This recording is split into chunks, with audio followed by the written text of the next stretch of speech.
12 तक जब हम लोग सत्ता में थे तो नौकरियां मिलती थी, विभागों में आरक्षण के फॉर्मूले लागू होते थे, जमीनें मिलती थी, रोजगार करने के लिए अच्छा माहौल मिलता था। सभी साथियों का बहुत बहुत स्वागत। साथियों, जैसे जैसे 2026 बीत रहा है और 2027 के हम नजदीक जा रहे हैं, उसी क्रम में हमें राजनीति कुछ ना कुछ सिखा रही है।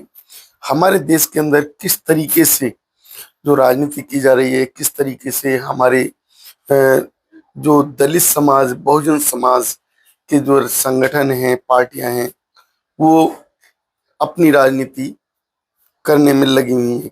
किस तरीके से हमारे देश के अंदर जो विरोधी कहें, वो विरोधी कोई और नहीं, खुद हमारे समाज के लोग अपने समाज की पार्टियों के विरोधी बने हुए हैं। उनको कहना पड़ेगा कि आप अभी बैठ जाइए, अभी हमारे लीडर जिंदा हैं। 12 तक जब हम लोग सत्ता में थे तो नौकरियां मिलती थी, विभागों में आरक्षण के फॉर्मूले लागू होते थे, जमीनें मिलती थी, रोजगार करने के लिए अच्छा माहौल मिलता था, पढ़ने के लिए अच्छा माहौल मिलता था, समय पे स्कॉलरशिप मिलती थी, ठेकेदारी में SC ST के सरकारी ठेकों में रिप्रेजेंटेशन था, कर्मचारियों को तकलीफ नहीं होती थी अपनी बात को, अपने काम करने में, और आम जनमानस भी धीरे धीरे तरक्की की तरफ बढ़ रहा था, नई नई योजनाएं लागू हो रही थी। आज हम कहाँ खड़े हैं?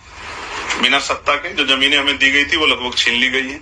आजाद समाज पार्टी कार्यकर्ताओं के स्वाभिमान सम्मान की रक्षा करते हुए अलायंस होगा, ये बात मैं आपको कहना चाहता हूँ। अलायंस से मैं ना नहीं कर। अच्छा शिक्षक बनने के लिए अब हमें जो राजनीति देखनी है, अगर अच्छी राजनीति करनी है, अच्छी राजनीति करानी है, अपने नेताओं को सत्ता में भागीदार कराना है, हमें अपने लीडर की सोच जो कि अच्छी देखने को मिली थी 2007 से 12 के पीरियड में, वही सोच अभी सत्ता के लिए जरूरत है, वही शासन अभी सत्ता के लिए जरूरत है।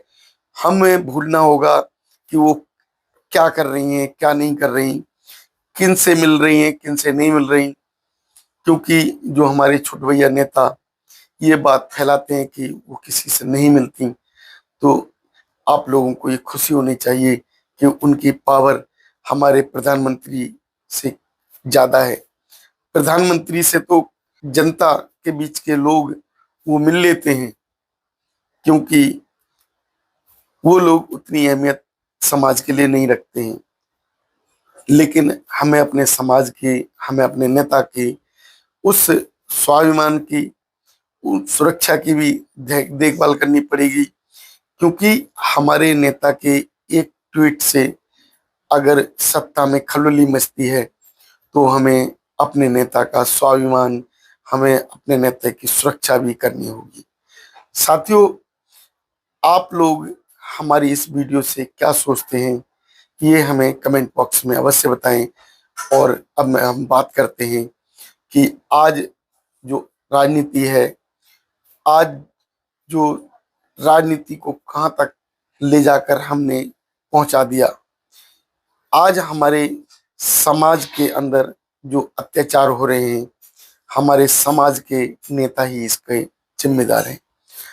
वो नेता अपनी राजनीति करने के लिए अलग अलग पार्टियों में चले गए, अलग अलग संगठन बना लिए और तोड़ दिया बहुजन समाज के उस गठजोड़ को, उस मूवमेंट को, जो मूवमेंट साहब कांसी राम जी ने तैयार किया था।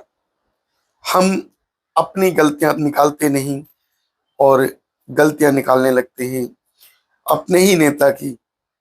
जो व्यक्ति जड़ों को कमजोर करता है, वो व्यक्ति कभी सत्ता को मजबूत नहीं कर सकता।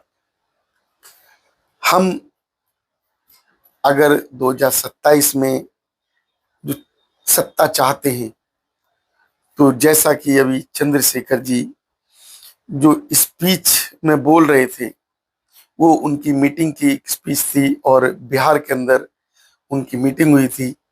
उसमें उन्होंने इस बात को कहा जो मैंने अभी आपको वीडियो दिखाया। तो सोचिए कि हम वापसी कैसे करें। अगर कोई स्टूडेंट टीचर बनकर आए और वो गुरु को पीछा छोड़ने की बात करे, तो वो संभव तो हो सकता है, लेकिन उस संभव करने के लिए उसको उसके लायक साबित करना पड़ेगा। लेकिन फिर भी खामियां रहती हैं और बहुत अधिक समय लगता है। हमारे देश के अंदर जो विरोधी कहें, वो विरोधी कोई और नहीं, खुद हमारे समाज के लोग अपने समाज की पार्टियों के विरोधी बने हुए हैं। अगर बात की जाए 2027 के इलेक्शन की, तो 2027 में उत्तर प्रदेश में इलेक्शन है और ये बात सभी जानते हैं। लेकिन 2027 में अपने अपने इलेक्शन में अपनी धाक जमाने के लिए वो नए नए पैतरे भी आजमा रहे हैं, कोशिश कर रहे हैं कि वो अपनी सत्ता में पहुंच बना लें। लेकिन जो समाज है, वो समाज, भोला वाला समाज, वो क्या करे? समाज भटक जाता है और ये जो राजनीतिक पार्टियां हैं अपनी रोटियां सेंकने में लग जाती हैं। बात की जाए 2012 तक की, अगर 2012 तक दलित समाज की सरकार बन गई और उसने बहुत अच्छा काम किया, तो 2012 के बाद वो सरकार दोबारा रिटर्न क्यों नहीं हो पाई? हम दोष देते हैं बीएसपी को, दोष देते हैं मायावती जी को, लेकिन हम दोष अपने अंदर जो हम अपनी खामियां हैं, अपना स्वार्थ है, उसको नहीं ध्यान देते, उसको नजरअंदाज कर देते हैं। हम चाहते हैं कि हमारा स्वार्थ भी सिद्ध हो जाए और हमें राजनीति में भागीदारी भी मिलती रहे। तो क्या ये पॉसिबल हो सकता है? मैं आप लोगों से पूछता हूं, अगर 2027 में अगर राजनीति करनी है, 2027 में हमें अपने वजूद को बनाना है, तो 2027 के लिए हमें तैयारी करनी पड़ेगी और तैयारी को उस तरीके से करना पड़ेगा जो कि हम सत्ता में वापसी कर पाए। लेकिन हमारे समाज को सोचना होगा कि अगर 2027 में हमें वापसी करनी है, तो हमें अपना मन उसी तरीके से तैयार करना होगा जो 2007 में हमने तैयार किया था। 2007 से पहले भी हमारी 3 बार सरकार बनी और वो कुछ महीने के लिए बनी, लेकिन उसका जो एहसास वो हुआ जो कि 2007 से 12 की सरकार में हमें मिला। अब 2007 से 2012 की जो सरकार चली, उसमें हमें हर तरीके के साधन मिले, शिक्षा मिली, स्वास्थ्य की जो सुविधाएं मिली, रोजगार के साधन मिले और यहाँ तक कि जो सरकार के जो सरकारी काम होते हैं, उन कार्यों में हमारे दलित समाज के ठेकेदारों को भागीदारी भी मिली। फिर नाराजगी क्या थी?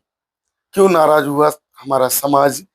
क्यों नहीं बनी हमारी सरकार? और दिन प्रतिदिन हमारी पार्टी, अगर कहें तो दलित समाज की इकलौती पार्टी उस समय थी, वो क्यों गिरती चली गई? इसका जो श्रेय जाता है हमारे राजनीति करने वाले नेताओं को। जो स्वार्थ की राजनीति करने वाले लोग हैं, वो अपने स्वार्थ को सिद्ध करने के लिए उन्होंने जो बनी बनाई सरकार थी उसको उठाना चाहिए था।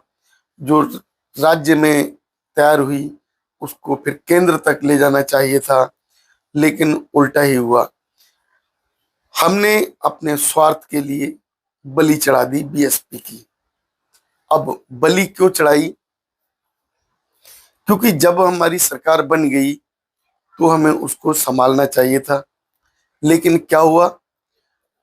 विरोधी पार्टी जो कि कहें बीजेपी या कहें आरएसएस संगठन, उसके द्वारा एक बड़ा लालच दिया गया कि प्रति वर्ष हम 3.5 करोड़ वैकेंसी भरेंगे, हम बेरोजगारों को नौकरियां देंगे। लेकिन हुआ क्या? 12 साल बीत गए, अभी तक अगर बात की जाए तो 4-6 लाख वैकेंसी भी नहीं भर पाई। अब इसी तरीके से राजनीति हमारे समाज के द्वारा की गई। हमारे समाज के जो छोटे भैया नेता हैं, उन्होंने ऐसी राजनीति की जो कि समाज को बिखरा दिया। उसके समाज के दिमाग में इस तरीके की सोच पैदा कर दी कि मायावती जी जो कि वो दलितों को भूल गई, मायावती जी समाज को भूल गई, मायावती जी बहुजन समाज के प्रति काम नहीं कर रही, मायावती जी जो कि उस समाज की तरफ चलेंगी जो दलित पर, बहुजन समाज पर अत्याचार कर रहा है। उसका खामियाजा हमें भुगतने को मिला और हमारी कहीं भी भागीदारी नहीं रही, ना ही तो राज्य में, ना ही केंद्र में। यहाँ तक कि बहुजन समाज पार्टी का एक ही विधायक सत्ता में रहा और वो ऐसा विधायक बीएसपी को महत्व देता है। लेकिन हमारे समाज के जो छोटे भैया नेताओं ने समाज की सोच ही बदल दी। उन्होंने अपनी रोटियां सेंकने के लिए बीएसपी के प्रति जहर घोला और वो जहर आज इस कदर फैल गया कि बीएसपी आज जो है सत्ता में नहीं।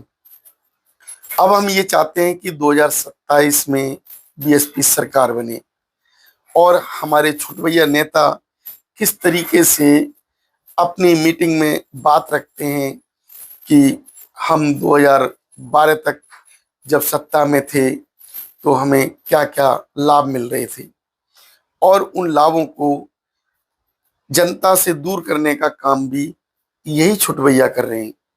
अब जब हमारी सरकार बनी थी तो हमें इन छोटे भैया नेताओं की सोच क्यों पकड़ी, इनके साथ हम लोग क्यों गए? क्योंकि हम लोग खुद भी स्वार्थी हो चुके थे। हम लोगों को जिस तरीके से लाभ मिला, हम लोगों को जिस तरीके से सरकार में भागीदारी मिली, हमारे काम किए गए, उसी क्रम में हम लोगों ने अपना नुकसान कर लिया। जो बीएसपी के द्वारा बहुजन मिशन को लाया गया था, हम अपने ही मिशन का विरोध करने लगे और उसका खामियाजा भुगतने को हमें जब मिला जब हम सत्ता से दूर चले गए। आज हम देखते हैं कि हमारे समाज के ऊपर चारों ही तरफ अत्याचार भी हो रहे हैं और चारों ही तरफ समाज त्राही त्राही कर रहा है। आज अगर हम अपनी सोच बदल लेते हैं और हम याद करते हैं 2007 से 12 के उस इतिहास को, उस समय को, उस पीरियड को, सरकार की उस नीति को, उस सरकार के द्वारा चलाए हुए उस साधन को, तो शायद हम दोबारा सत्ता में वापसी कर पाएंगे।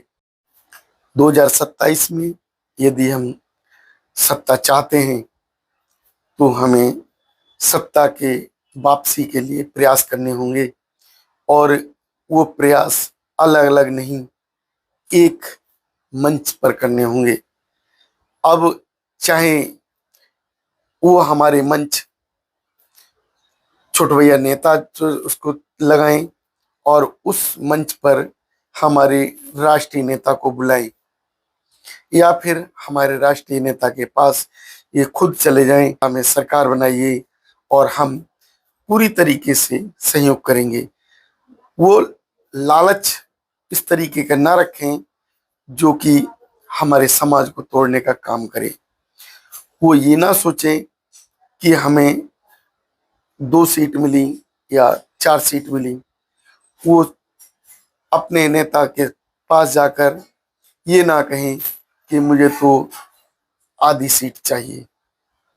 तभी हमारा मिशन सुधर सकता है, क्योंकि अभी हमें 2027 में वापसी करने की जरूरत है और अगर हम 2027 खो देते हैं तो शायद कभी वापसी नहीं कर पाएंगे, क्योंकि जो दूरदर्शिता हमारे समाज के लिए होनी चाहिए वो दूरदर्शिता हमारे समाज की नेता बहन मायावती जी में है। तो साथियों, आप लोग हमारी इस वीडियो को कैसे देखते हैं अवश्य बताएं। यदि आप लोग हमारी इस वीडियो से सहमत हैं तो उसे लाइक शेयर भी करें। धन्यवाद। जय भीम। नमो बुद्धाय सर।